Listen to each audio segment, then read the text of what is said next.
What is the wildest thing that has happened in one of your shows? Yeah, we were getting changed behind stage, behind the curtain and everything, and all of a sudden we knew there was just loads of women backstage, and they literally just rushed the stage and rushed back. They fought in the interval. That was brilliant. Jeez. We need to taste that now. Yeah. And they just ran. We were like, so you guys were like, get out. No, come in.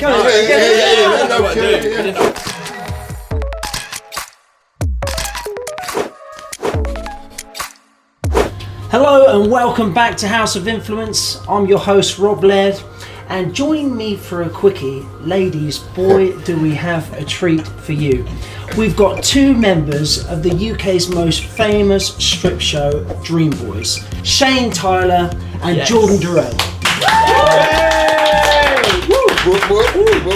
I wouldn't have started that by saying joining for a quickie. Right, okay.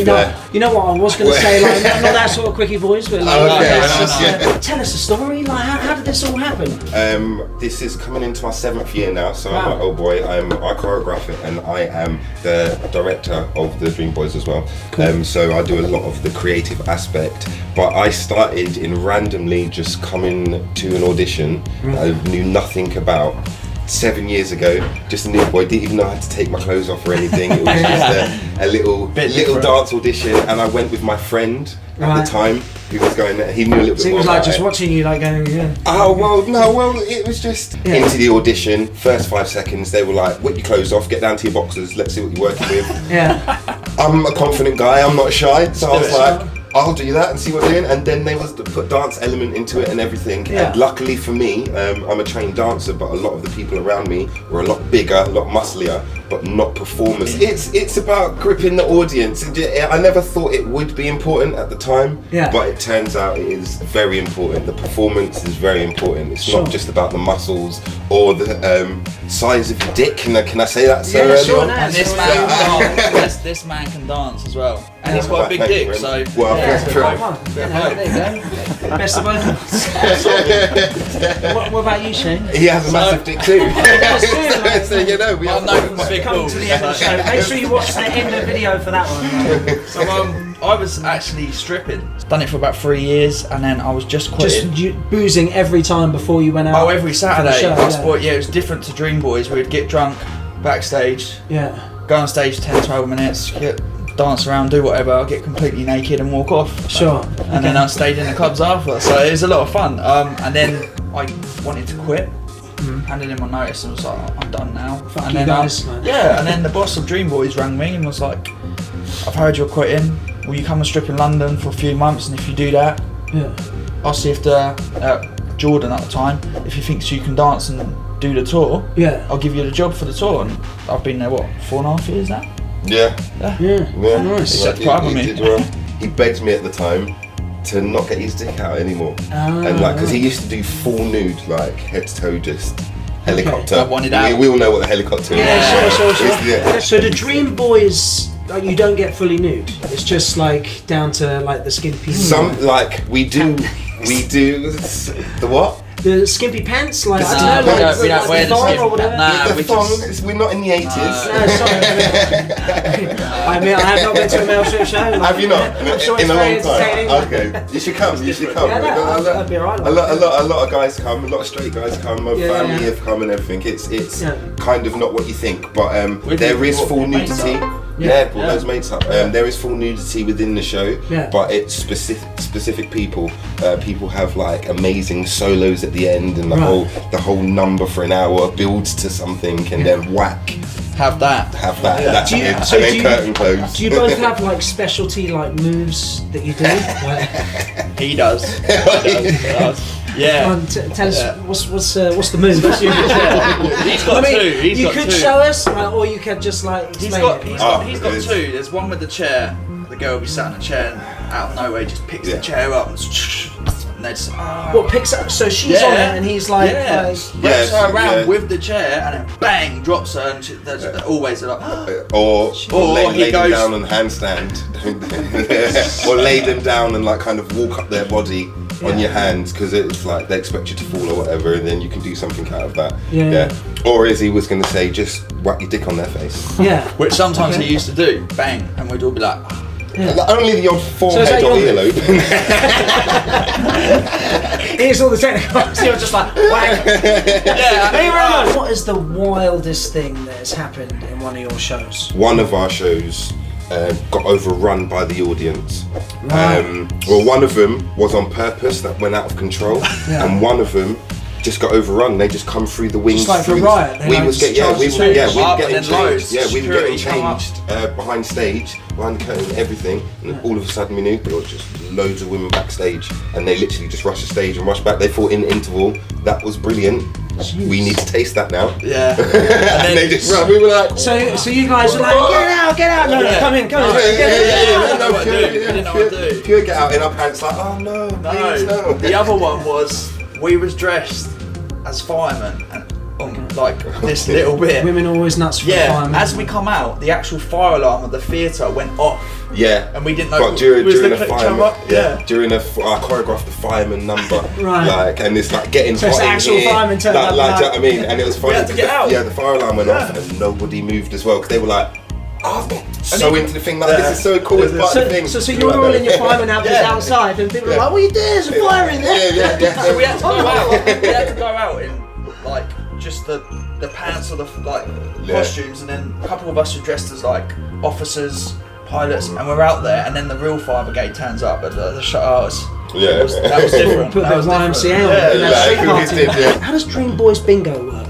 Basically, we have some of the boys that perform, the girls come along, we do bingo, we have an amazing drag called Quickie. She's literally phenomenal. She sings, and we have lots of balls are involved. Right. Lots of boys are involved. Not mine. That would be a lot of balls if it was yours, wouldn't it? And basically it's bingo with nudity, a bit of dancing. It works a treat. You wouldn't think they go together, but it went together so well. It's such a great party vibe. It's literally what it says on the tin. So, bit of cock, some balls. So how many actual Dreamboys are there? Well, on tour, there's about 8 to 10 of us, so we're together all year, 4 days a week. So that's 10 to probably about 100. Yeah, really? All over, maybe more. In terms of the social media side of it, do you get people sending you direct messages for like a private meet? Or? I'm a happily married man. I get no one slipping into my DMs for a private meet, so Shane. Yeah, I get it quite a lot. Shane clearly does. It works. Someone's phone keeps going off in the background. You have that on your website, right? Somebody can get a personal message. You can. Voice. Yes. What's that? What's that about? Dreamboys.co.uk. What happens in the private messaging? You know what? I actually don't do it. Oh really? I'm one of the only ones that don't do it. I got asked to, but I said no. I did. Why did you say no? I didn't know about this. So all the tour boys. I felt it's a bit of not. It's not me. Right. Okay. I'm happily to like when we meet and greet them. I'm a bit of a gent. I talk to them. I'll rather message them if they reply to your Insta stories. I think I'll message a couple of them, but I just didn't want to.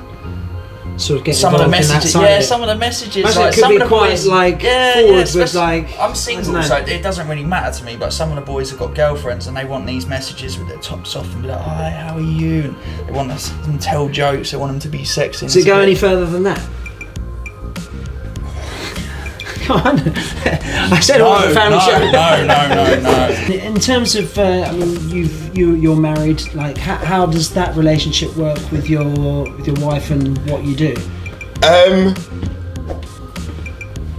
She's great with it because I met her at the show. Oh, really? Okay. So she kind of inside. Right.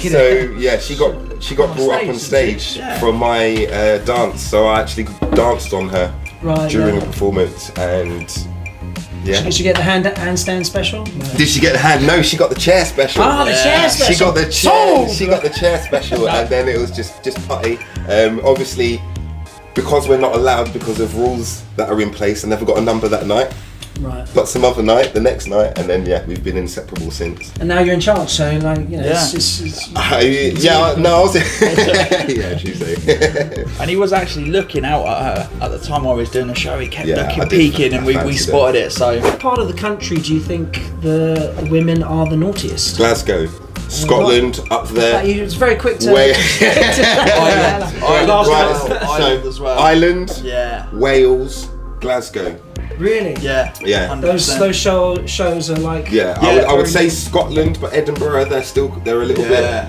Like, Definitely. I think as well, because we only go there like once a year, don't we? And they know we're coming. The crowds there, like in Ireland, we have what, 1,700 to 2,000. We do like 2 nights there, same as Scotland.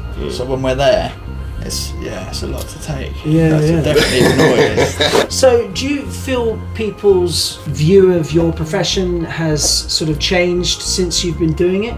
We have a lot of fans from when I started to what the view of a stripper was compared to now was part of what we've created as Dreamboys as a company, and the way we've kind of evolved in what I wanted to portray as the choreographer, which wasn't stripping, and also other movies, shall we say, or certain shows that have come out that are still brilliant, but have still aided the more household acceptance of a stripper, the more fun. So the movies have helped. Yes, 100%. Like, you can't take it away from the movies. The movies have helped. Do you know what I mean? They've made it more acceptable to be that.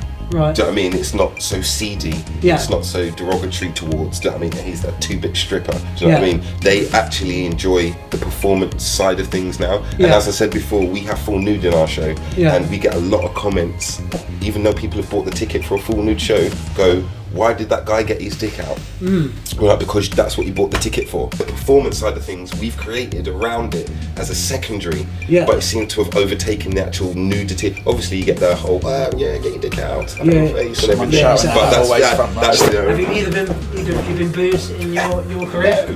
Never. No? I got booed, right?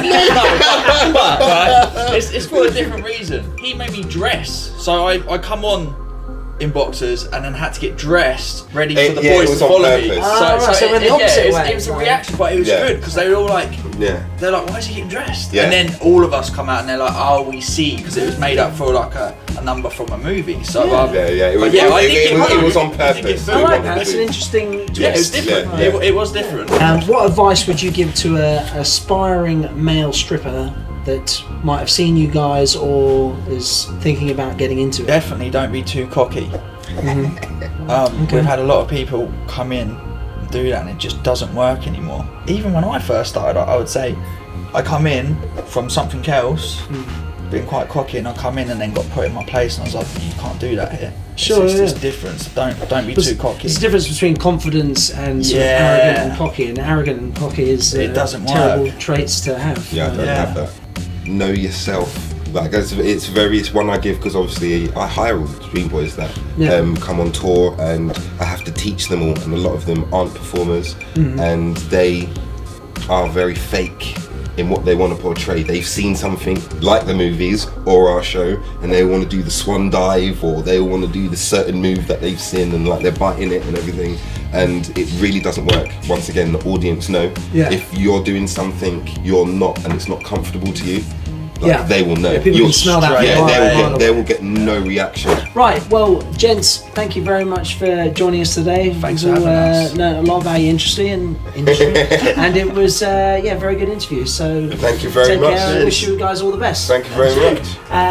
Right, folks, you can follow us on Instagram at wearehoi, and please do check out our website at wearehoi.com. Take care.